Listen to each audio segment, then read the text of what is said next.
नमस्कार जय जगन्नाथ। आज आम करवा मटन करी। तो तापाई आम प्रथम पियाज नहींचु अदा रसुण जीरा आउ सुखिला लंका आम यहाँ प्रथम पेस्ट करनवा। बर्तमान पेस्ट कर नहीं ताको आम गोटे बाउल बाहर करदे।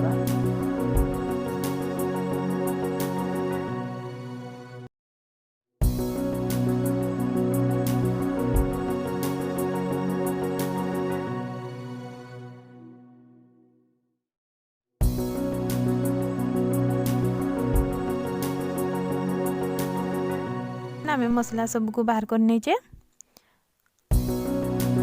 ये देखंतु मटन एबे आम कड़ाई रे तेल पकईकी तेल को गरम होगा छाड़देवा। आम सोरष तेल यूज करछे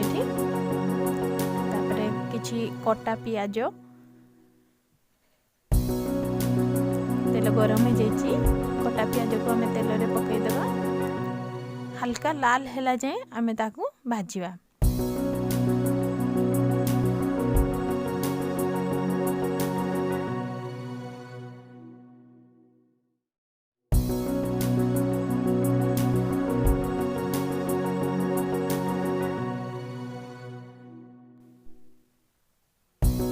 से आमे 2-3 तेजपत्र पकईदेवा।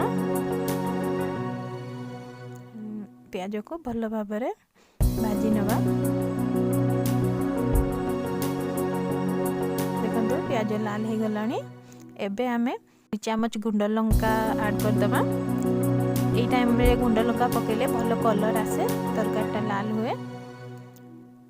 वर्तमान आमे भल भाव में ताको मिसई दबा। तो आमे गैस को सिम कर देथिबा नहले लंका गुंड पुड़ी जीवो। तो तापरे आमे हळदी गुंड पकईदेवा।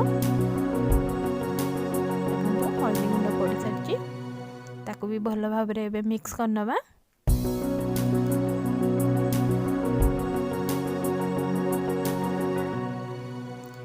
तापरे आमे जो पेस्ट करके रखी मसला पेस्ट मसला ताको आमे पकईदेवा।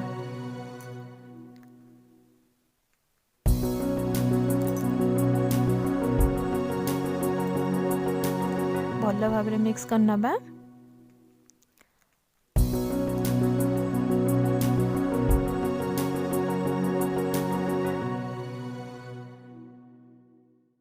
मसला को भल भाव में चलेवा। मसला को जिते आम भल भाव में चलेवा से मसला भल से हो बास्ना भी हम ना। तो आम कड़ाई रु तेल छाड़ा जाए आम मसला को चलेवा।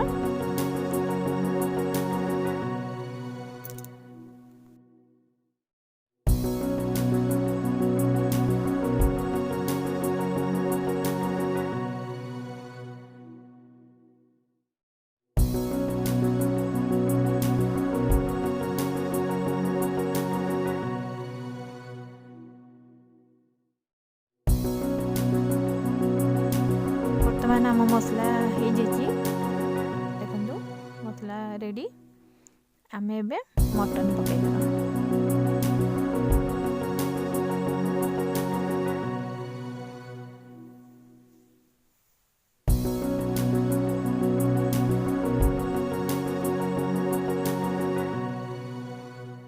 मटन को पकईकी भल भाव में मिक्स करदेवा।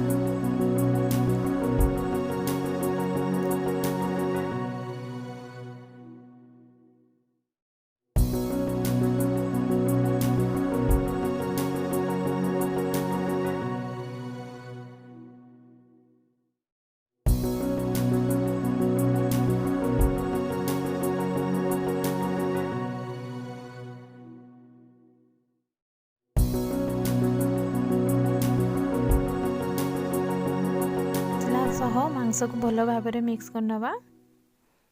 ये भाव में चलेले से भल भाव में मिक्स हो जिवो।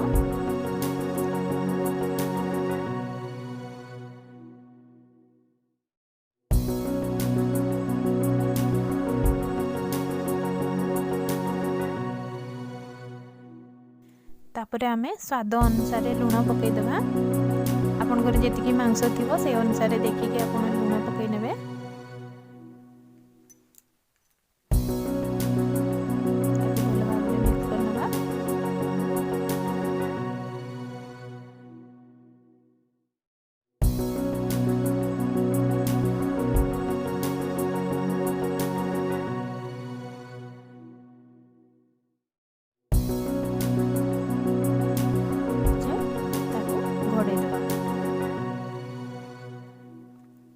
किछि समय घोड़ेला परे ताको पुणी खोलिकी आउ थरे चलेबा नले मांस पोड़ी जीवो लागी जीवो मसला तळे।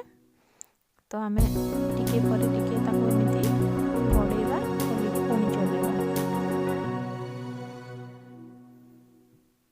वर्तमान आमे गोटे गोटा आलू पकई देछु।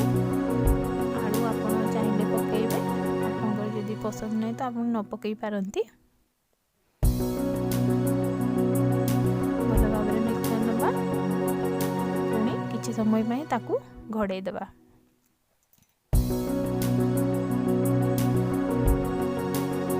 पुणी आउ टिके चले देबा। देखंतु कलर चेंज हे आसिलानी।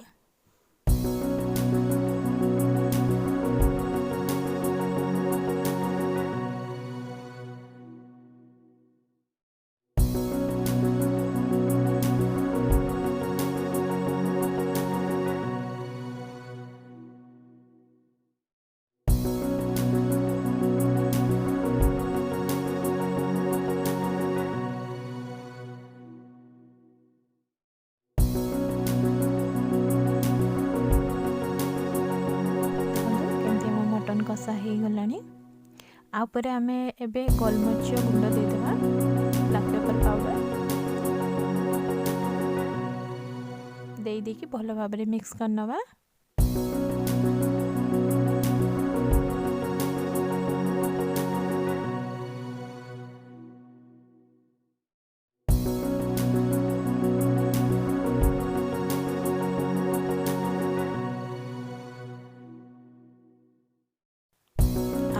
समय पे टिके ढंकई देबा।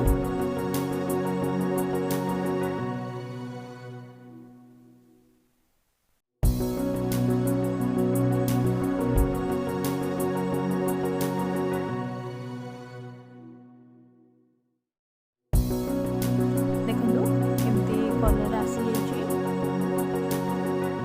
मटन कषा पूरा रेडी।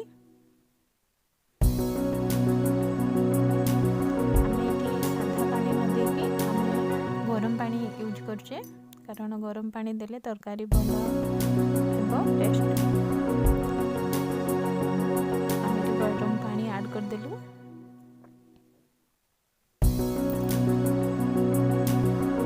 भलो भाबरे मिक्स कर नबा।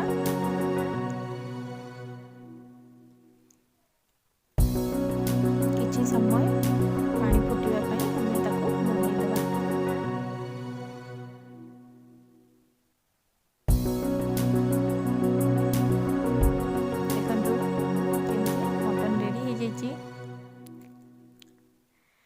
पानी फुटी जाइए।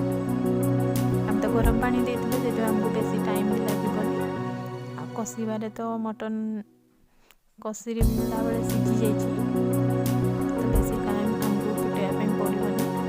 ये धनिया पत्र को छोट छोट काटिकी मटन में पकईदेवा।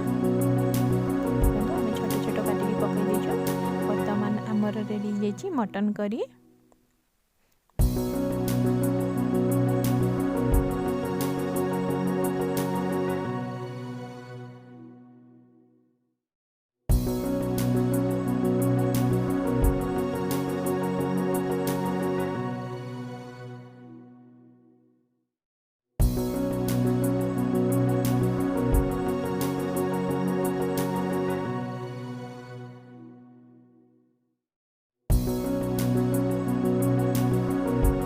करी तो चलते गोटे बाउल बाहर कर नबा। केमती हेची कहिबे कमेंट रे जणेबे। जदि आपण नुआ अछंती तो प्लीज सब्सक्राइब करिवे, लाइक करिवे, बहु मात्रा रे शेयर करिवे। भूल चूक हेले जणेबे निहाती।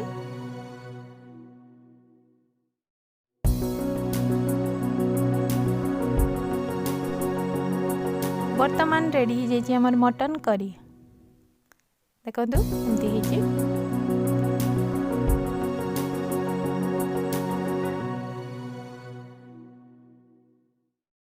शेयर करंतु एंड सब्सक्राइब करंतु। पाखरे आस्तुवा बेल आइकन को दबाई दियंतु। धन्यवाद। Thanks for watching.